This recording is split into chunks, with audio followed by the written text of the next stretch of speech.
let's move on to item number 3, and this is increasing investment for Initiative 7, which is saving what's in forest, which was originally a Green Seal partnership. And I'm going to turn things over to Christopher, who can give us a little background on why this initiative. Okay, so I think most everyone here is familiar with the Green Seattle Partnership, currently known as Forterra Partnership with the city. And that is a 20-year commitment between Forterra and the city to restore our 2,500 acres of green belts and natural areas to conifer forest. This commitment implied a roughly $2.8 million commitment by the city over 20 years. We're about 8 years into that agreement. And frankly, we just dropped the ball in including the right amount. The amounts that you had previously were reflective of completing that partnership agreement over a 25-year period.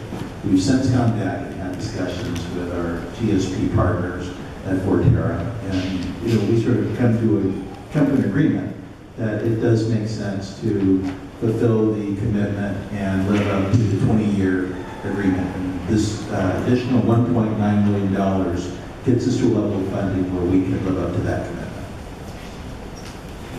What is the time frame of that, 20 years? It's a 20-year commitment, and starting roughly around, this is about 2004, 2005.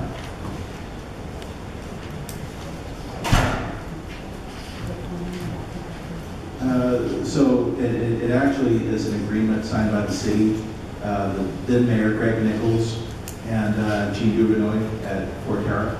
So it's a formal agreement. Bill?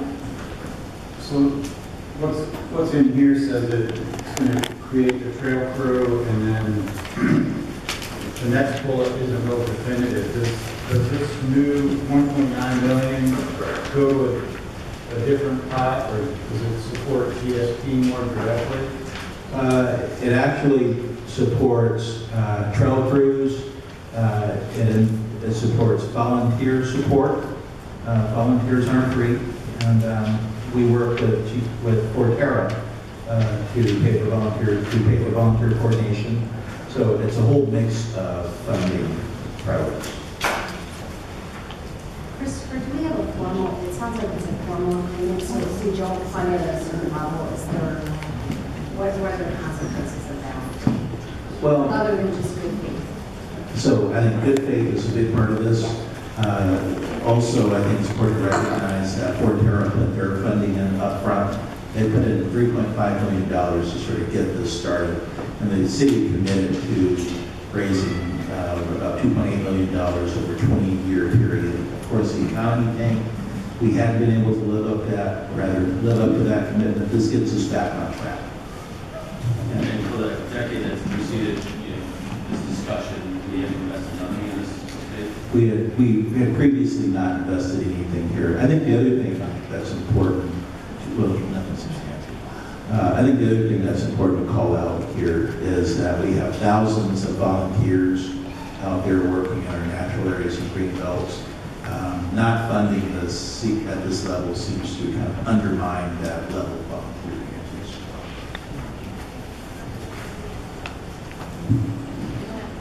Diana and So I would like to add that we have an aging tree population as well. And some of a good portion of our trees are in fact nearing their lifespan. So this is actually a very important time to follow through on this. And Julie? I just needed for clarification purposes, it wasn't clear to me. I'm assuming that the agreement that was signed was before we ever began this process. It's not that the date, the 20 years versus the 25 years changed since we've been talking. That's right. So that agreement has been in existence for at least 8 years. So somehow in our initial planning, we were just planning not to be the 20-year Right. agreement. And then sort of last question I have. So according to the initiative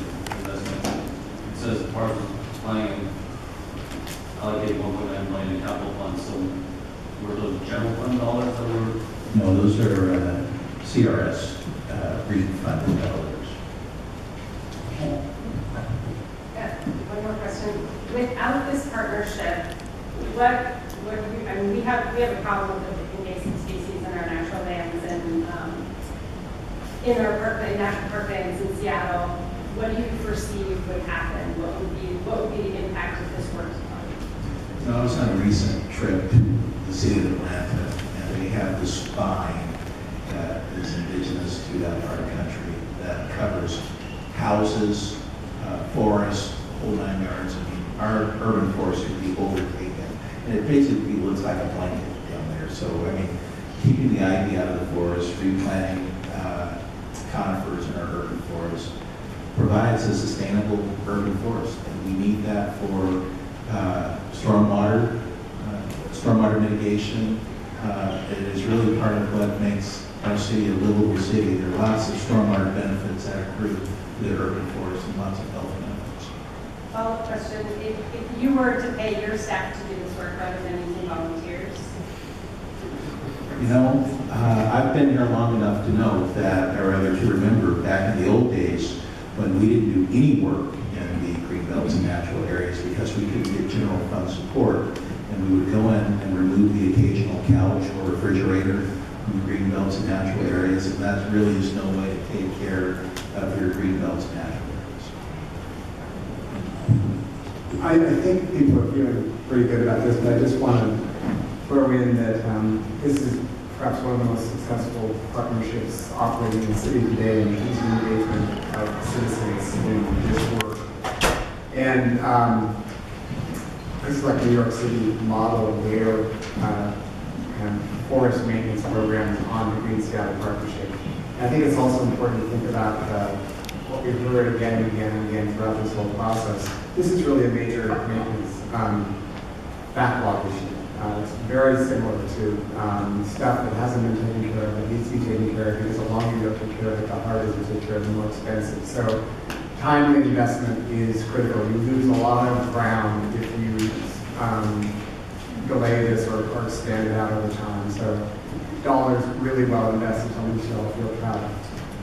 You know, I would just add that I think Thatcher makes a good point. When we think about assets, we typically think about buildings, structures, recreation amenities, but our forests are our living green infrastructure of the city.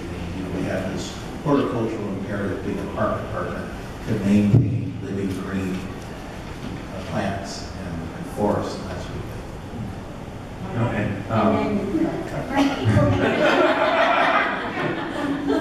I'm just going to tack on to all the positive comments. I think about this project, I think about the partnership and the great work that we have in our urban forests here. I live in East Lake with my daughter, and we were in a jungle of concrete.